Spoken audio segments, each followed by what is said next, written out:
What's good? What's popping? My name is Jordan Janetta, and I am here to chill with you guys and be your homie for a few minutes. And so basically, if you don't know me by now, as you should, I'm joking. If you don't know me, I am an LGBTQIA plus rights activist. I am a media personality. I am a Twitter personality. So if you follow me on Twitter, then you know what the deal is, you know what's popping, you know what's about to go down. But if you don't, then beware what comes next. I'm joking. So yeah, I am a person as well. So that's that. Okay, so basically what a Twitter space is it is kind of the way that social media has evolved.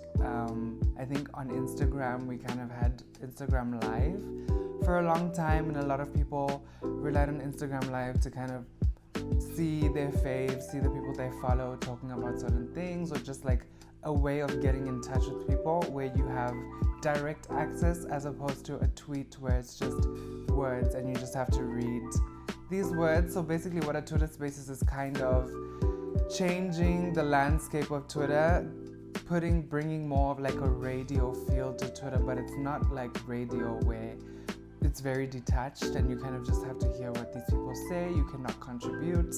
The thing with Twitter is that you get to kind of dial in, and if the person who is hosting the space wants you to be a part of the conversation, then they can allow you to be a speaker.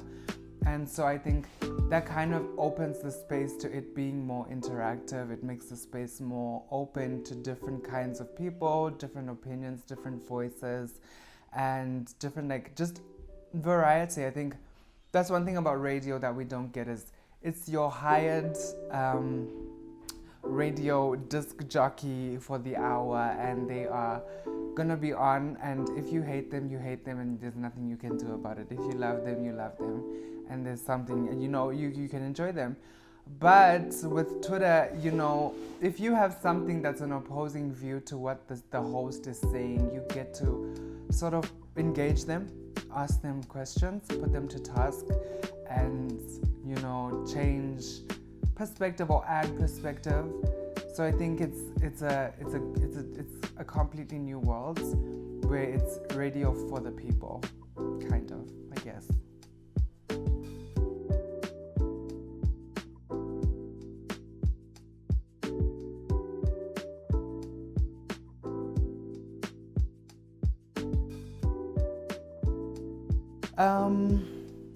I think it depends. Is Twitter an echo chamber for the elite or a space for freedom of expression?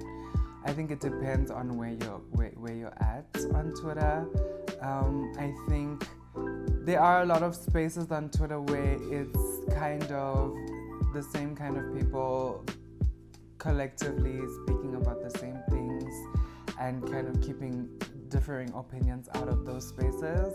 I think that is very prevalent. I think on the flip side, there are a lot of spaces where you can find, people who are open and free to speak. I think personally, someone like myself, normally in Zoom would not have a space to speak just because of the way that Zoom is set up, just because of the way that it is, the landscape. There's not a lot of space for voices of LGBTQIA plus persons. And so a lot of people are not given that platform to speak on who they are, find community or whatever. But I mean, on Twitter, you can find people who are the same as you, people who are, different from you, who have a huge following, who have a big platform.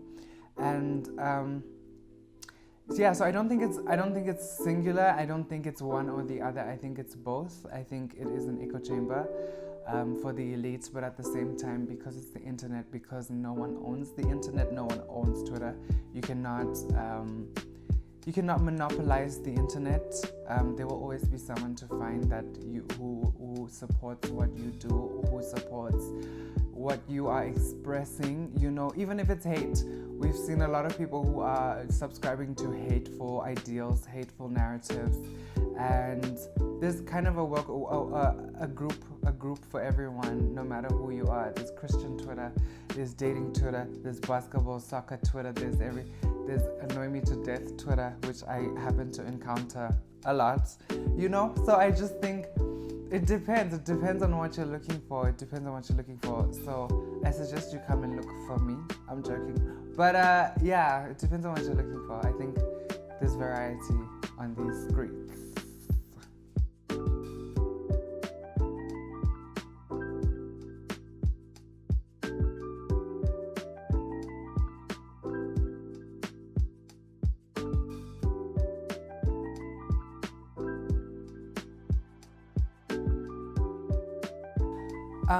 So what I think about these social movements that start online is that I believe social media kind of is the tool of the people.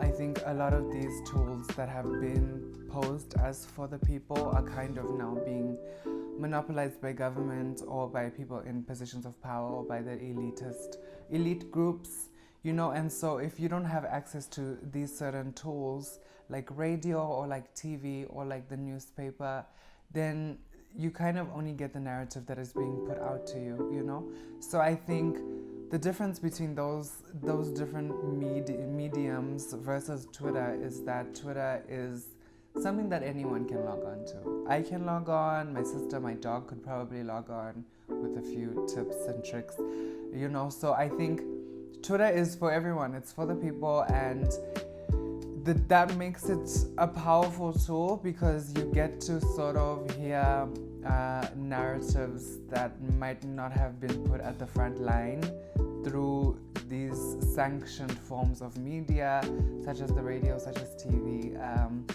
And so I just think that with Twitter, it kind of pushes the people's narrative first. It kind of pushes what are people talking about? What is like not being censored? It kind of boosts this anti-censorship, I guess, because with most media avenues, as I've been speaking about, there's a sense of censorship. Obviously, if I run this company and I don't want people to talk about me, I'm gonna censor those things out. I'm gonna censor what people have to say about me, because it's my platform, So I guess with Twitter, no one owns it, and only the people who own Twitter. I don't know who owns Twitter, but yeah, the person who owns Twitter obviously gets to decide what is allowed on their platform and what is not. Like Donald Trump being kicked off of social media, not being allowed on Twitter. That's a perfect example of someone kind of blowing the whistle and saying, this is too much, this is not what we want on our platforms. So I guess there is a limit. It depends on how big your following is, how much impact you have, how much of like social currency you have as well, I guess. So within these movements, I think that they sort of drive more change than other platforms, because you're getting to see what people on the ground, have to say about it, because most of these movements affect people who are on the ground, who don't have access to, these elite spaces. And so I guess through Twitter, we kind of get a first-hand, what can I call it? A first-hand account of what it's really like from the people's perspective.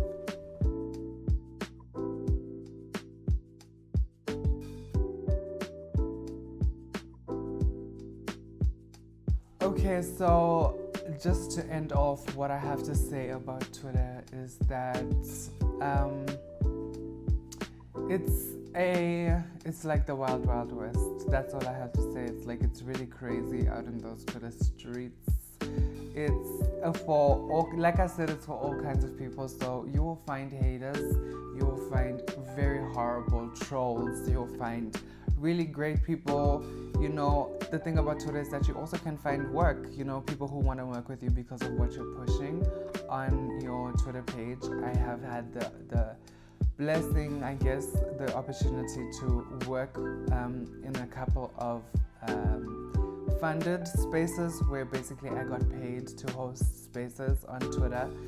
And I think that just shows the dynamism, how dynamic, let me not use big words, how dynamic Twitter is, because there are people who are willing to pay you for your platform, people who are willing to pay you for what you're putting out, the kind of messages that you're putting across.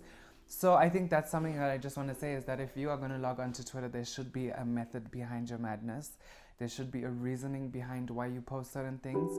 I think as much as people say, this is my safe space to post on the internet and say whatever I want, I think you need to pay attention to the fact that there is always going to be someone who is watching you, your potential employer, someone who could potentially pay your bills, your potential baby daddy or whatever, I don't know, a potential something could be watching you and they could be ready to slide in your DMs. But if you are not putting out a really good narrative, maybe this is you blocking your own blessings, you know?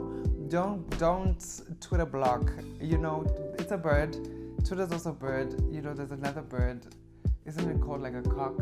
So you're kind of cock blocking your Twitter blocking your Twitter, you know, you're blocking yourself from getting people to slide in your DMs. So I just think be cognizant of the fact that Twitter is an open space, but also there are a lot of businesses that run on Twitter. Also, you know, if you're a troll, it will catch up to you. I think that, you know, be open, be honest. I think when you show up on the internet as yourself, 100%, and it's authentic and it's genuine, then you will definitely find a lot of people who are willing to engage you. Also, I think just one of the last things I have to say is don't engage the trolls. Don't waste your time. Don't waste your time. A lot of people come on this internet because they have nothing better to do, they're bored, and they feel like they can challenge you to the house, to the down, to the road, whatever. They will challenge you to the ground, literally, and they will like, they'll drive you crazy. And I think that if you are on Twitter for your mental health, if you're trying to protect your mental health, just be cognizant of that. People have time. But yeah, I think keep tweeting, keep putting out great narratives, keep using your perspective to your advantage. I think that's how you get a lot of people to engage your content, is to be conscious of your perspective and to stay true to that perspective. I think also not saying no. I think that's something I've learned, is if someone wants to work with you on something, don't say no, because you never know what that door could open up for you. I think a job is a job is a job. So as long as you're saying yes to something, I think there's a saying that jobs beget other jobs. So if you are open to small things, you know, one day you will be rewarded with the bigger things and the bigger things. So don't be sad if you have 3 followers. We all used to have 3 followers. But yeah, I'm not hating on you if you have 3. If you have 3 followers, shout out to your 3 followers. Yeah, shout out. But yeah, I don't think I have anything else to say.